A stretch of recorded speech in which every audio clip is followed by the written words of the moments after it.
এই যে বাটির ভিতর যেগুলো দেখছেন এগুলো হচ্ছে করমচা। করমচা তো আমরা কাঁচা অবস্থায় খাই না, কেমন কষ লাগে, মুখ যেমন নষ্ট হয়ে যায়।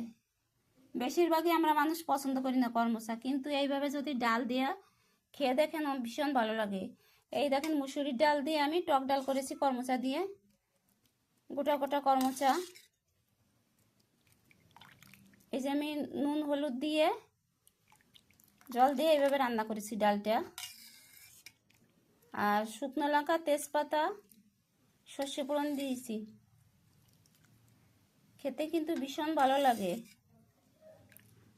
আমরা একটু মিষ্টি দেইনি, কারণ আমরা মিষ্টি খাই না রান্নায় কোনো।